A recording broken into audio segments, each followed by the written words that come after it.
Nintendo's approach to every new entry in the Legend of Zelda franchise often starts with prioritizing gameplay and player experience first, with world building, narrative, and characters following second. This same philosophy can be found in many of Nintendo's other IP, but it's especially present with The Legend of Zelda. Wind Waker's new style and cartoon direction was the first element to be explored in that title, and used as a guide towards original gameplay ideas and new opportunities, before the team later settled on the ocean setting and then the narrative. The team infamously shied away from the initial Zelda tech demo for Space World 2000 because they weren't satisfied with just making a higher fidelity successor to Ocarina of Time. Skyward Sword's entire identity revolves around taking advantage of the Wii Motion Plus's gyro capabilities. And when oh, jeez.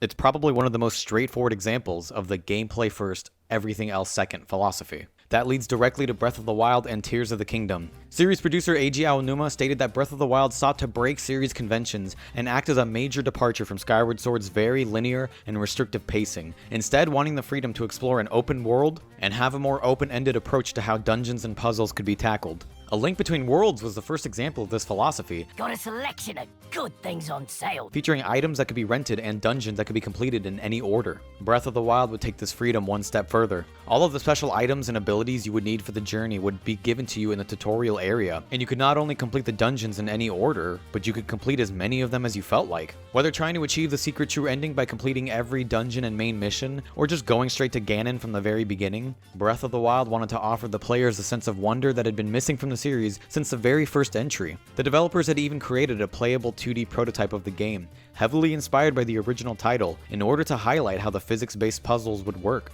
Tears of the Kingdom would take things one step further. Instead of mostly acting as a fresh start from Breath of the Wild and working to address criticisms, as other games had done in the past with their predecessors, Tears of the Kingdom acted as the rare direct sequel in the franchise that doubles down on the ideas that Breath of the Wild planted and runs rampant with them. It initially started as a potential expansion of Breath of the Wild, but the developers couldn't stop coming up with new ideas, and wanted to take advantage of using them in a brand new title. It's not about exploring a vast open world from any direction in any order. Now, you can build whatever mess of a contraption to foster that exploration and creativity, alongside shooting up through ceilings, rewinding time for an object, and fusing objects and weapons together for new creative and destructive capabilities. It's a bold direction that can at times feel like it's barely holding together, but if it clicks for you the same way that it did for me, then what you wind up with is one of the most satisfying and original open world games ever made, one that rewards you for creativity as much as it does for exploration and discovery. Tears of the Kingdom, at times, feels like some kind of miracle in game development that will likely be studied by developers for years, and it'll be a long time before we see any game that stretches its hardware to the absolute limit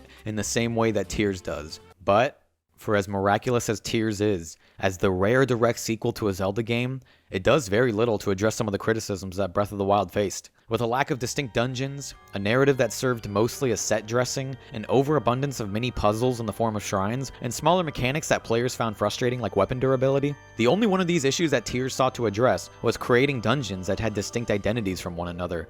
And to the game's credit, it did kind of succeed in this regard, even if the dungeons were still mostly just empty rooms with puzzles that could be solved in any order. The world was still primarily filled with shrines that featured mini-puzzles, weapon durability was still an issue, but most of all, the narrative of Tears of the Kingdom was just as lackluster as Breath of the Wild, if not more so. Tears of the Kingdom's narrative disappoints on account of the fact that it's not really ever present to begin with, and this sacrifice is directly correlated with the game's dedication to being as open and free as possible. It isn't some accident or oversight on Nintendo's part. It circles back to their initial philosophy when approaching both of these titles: gameplay first, everything else second. While the open world, freedom, and creativity is at its best, the narrative, story, and Legend of Zelda suffer greatly as a result. The Zelda series has always had satisfying and simple adventures that walk you through your journey to become the courageous hero of Hyrule and defeat evil. It's never particularly deep or thought-provoking, but it works well enough in keeping the player engaged all the way through to the very end. There's little room for major risks or plot twists, with some exceptions. Titles like Link's Awakening and Majora's Mask especially resonate with fans because of their outlandish tones and unique worlds. But Breath of the Wild, and especially Tears of the Kingdom, abandoned the traditional narrative that former Zelda games have had and favor of one that's designed to be completely separate from the gameplay and freedom for the player. The story is completely optional, and for the most part, outside of what the player experiences with the individual stories with the main dungeons, the story is discovered and told in almost entirely non-linear order. In Breath of the Wild, you're not experiencing a journey to become the hero, you're taking control of an already established hero at the climax of his tale. Link has amnesia, but he's already been chosen as the hero. He wielded the Master Sword, he had a relationship with Zelda, and you, as the player, are discovering all of this as you explore the almost post-apocalyptic-like world of Hyrule to regain your memories, free the divine beasts, and defeat Ganon. I like the idea of starting off with an established hero on paper, and Breath of the Wild's story isn't really about Link, but more so Zelda's journey to discover and accept her role in saving Hyrule. But aside from Zelda's own interesting characterization, you as the player are left with a near complete story. All that's left for you to do is to fill in the final page. Every interesting moment in Breath of the Wild's story has already happened in the past, without your direct involvement as the player. Freeing the divine beasts and reacquiring the Master Sword is the best you get in this regard, but it's the bare minimum when it comes to what a traditional Zelda quest entails, and Tears of the Kingdom is even worse in this regard. At the very least, Breath of the Wild's past has some direct connection to you, as Link was present for that time, but with Tears of the Kingdom, the events of the past take place thousands of years ago, without any direct involvement or connection with Link. Zelda has very little to do, or any kind of major arc to develop, unlike in Breath of the Wild, which featured probably the most interesting and real depiction of Zelda as a complex character. The only major takeaway for Tears of the Kingdom's narrative is Zelda's role in transforming into a dragon in order to repair the Master Sword and deliver it to Link back in the present day, and many fans of the series mark this moment and reveal as the greatest narrative payoff, alongside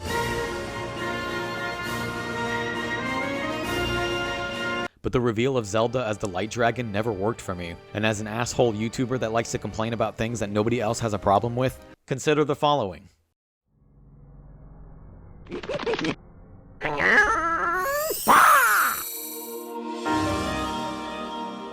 Given the game's open-ended nature, you're very likely to figure out Zelda's identity as a Light Dragon well before the game officially reveals it to you. With how I was balancing exploration, the main dungeons, and discovering the tiers, I wound up retrieving the Master Sword after recovering only about half of the memories, and the foreshadowing in memory number 5, with Mineru's conversation about transforming into a dragon in order to achieve eternal life, combined with the cutscene you see when pulling the Master Sword from a blonde dragon of light, it almost took me by surprise when I later realized that this wasn't supposed to be the official reveal, and that the game would then later re-reveal the same plot twist after 40 hours. This moment only works if you wait to collect the Master Sword until after discovering all the memories, to which the game doesn't give a strong indication that this is recommended. The developers don't want to restrict your sense of freedom and player choice, even at the expense of a more satisfying narrative. Zelda's sacrifice to become the Light Dragon doesn't really matter because the game's freedom makes it so that you don't need the Master Sword. In every other Zelda title, except this and Breath of the Wild, the Master Sword, or the Four Sword, or whatever you want to call it, is the goal for the player, the test to prove that you are in fact the hero of legend, wielding the only weapon powerful enough to defeat evil. Zelda's sacrifice is necessary for Link to wield the Master Sword and save the day by the very end, but for us as the player, the journey to retrieve the Master Sword and recover the memories is completely optional. It'd be one thing if the Master Sword was built up to be an all-powerful weapon that the player is incentivized to recover, but this isn't the case. Given the weapon variety and tools you have at your disposal, the Master Sword isn't your primary weapon as it was in every prior Zelda game, and it's especially not much better than half of the late game weapons you can find and fuse together. You go through the whole journey without ever feeling the need for the Master Sword, and because of the weapon durability system, you'll still use other weapons even after recovering it. What the fuck is this piece of shit? If you haven't retrieved it by the final boss, the game will just give it to you as a free handout. If the developers are telling you that you're welcome to ignore the sword without any consequence or detriment to your strength and capabilities as the hero, then what they're also telling you, whether intentionally or accidentally, is that Zelda's sacrifice doesn't impact you one way or the other. Link knows Zelda, but we, as the player, do not. It's very interesting to me that Breath of the Wild and Tears of the Kingdom are the first games in the entire franchise to have Link be the official name for the hero, rather than past entries where we were always given the choice to name him ourselves, and these are probably the entries in the franchise where I feel the most detached from Link as a character. Link knows Zelda, and we know this because of the memories we saw from Breath of the Wild, learning about the development of their relationship. But we, as the player, haven't spent any time with this Zelda at all. Previous entries have also gotten away with Zelda having very little screen presence, but even the weaker entries in this regard, like Twilight Princess, still offer an alternative companion, like Midna, as the centerpiece of the game's narrative and relationships. Breath of the Wild and Tears of the Kingdom are the first Zelda games where the link between us and the hero feels so weak, since we haven't experienced the journey and story in the way that he has. Even if he were to have a strong and compelling relationship with Zelda, ultimately, it's not a relationship that we as the player have cultivated. Instead, we just learned about it. And cultivating a relationship is far more interesting and engaging than just finding out about its existence. Show don't tell, you know?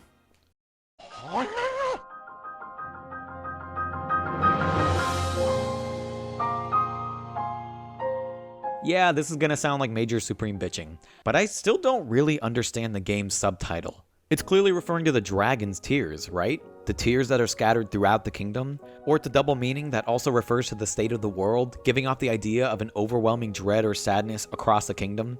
Okay, fair enough. But as far as we know for sure, the tears are just memories into the past that give us insight about Zelda's trip back in time, and then her turning into the Light Dragon, which, as I've said, is mostly unrelated to everything else you go through and accomplish as the player. Every Zelda game's title makes sense. Either the name of an important item, like Ocarina of Time, an important figure, like Twilight Princess or Oracle of Seasons, or even just an important idea or theme, like A Link Between Worlds. Breath of the Wild's subtitle, to me, is perfect. The open world is the most important character in that game. Its presence is felt the moment you step out and hear those piano keys and rustling leaves.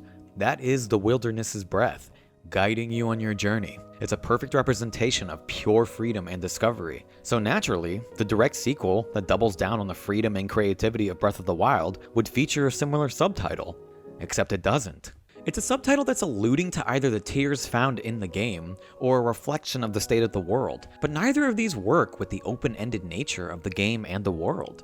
I mean, yes, there are giant, evil, gaping cracks in the ground, but overall, I wouldn't really go so far as to say that Tears of the Kingdom's world feels significantly more dreadful or impacted by Ganon than the first game. And it's not like the game has much of a stronger or more present narrative than Breath of the Wild, so the change in subtitles is just confusing.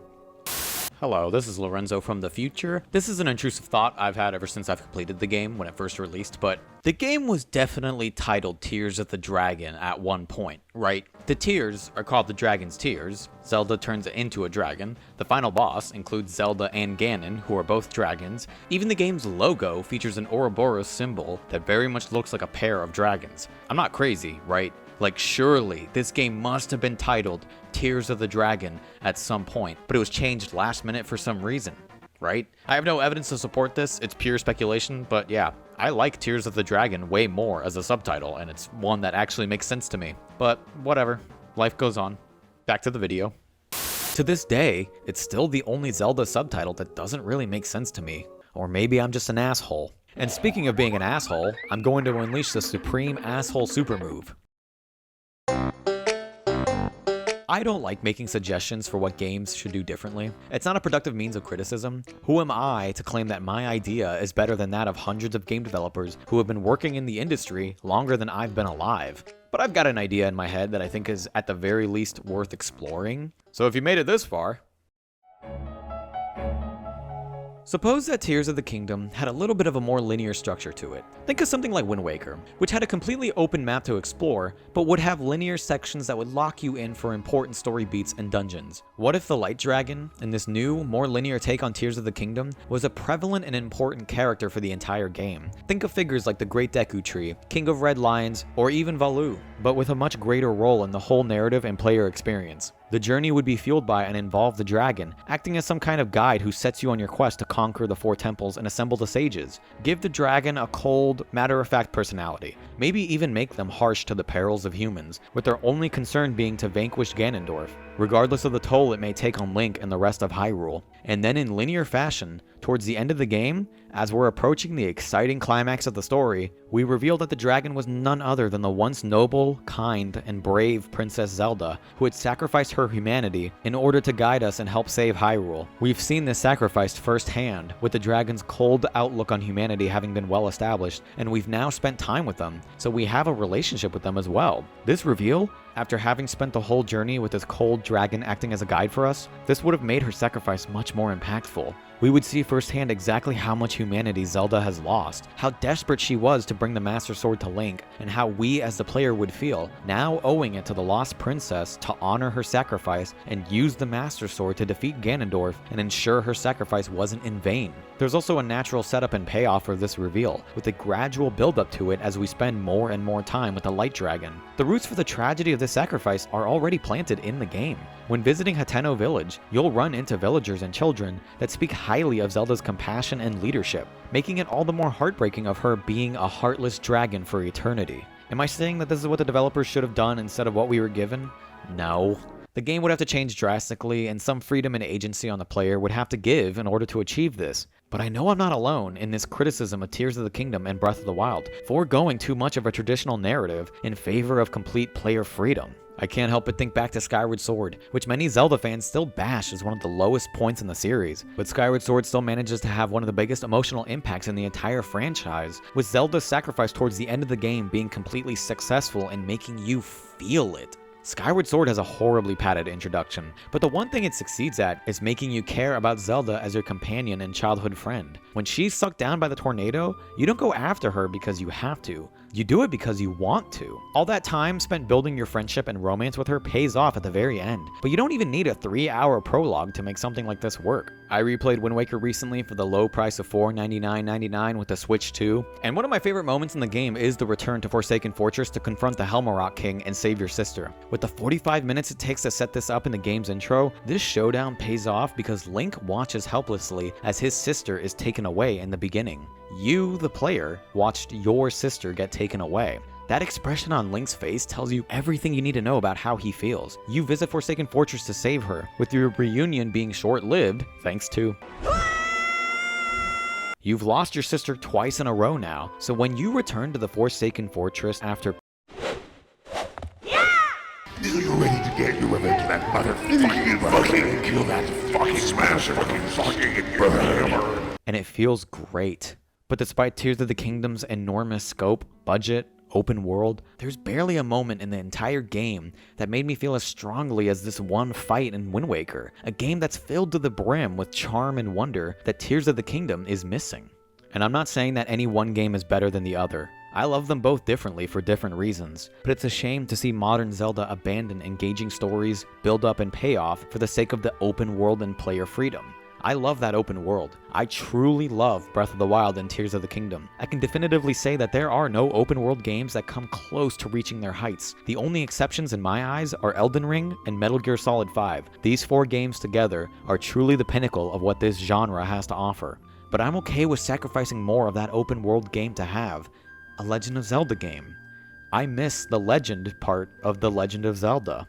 Tears of the Kingdom isn't completely devoid of emotional setup and payoff. That final scene, where Link is able to successfully catch Zelda after failing to save her in the beginning, this is amazing. It's completely player-driven, it's all centered around diving from the sky, an action that you have performed dozens of times over by now, with the music swelling up, and then you land that...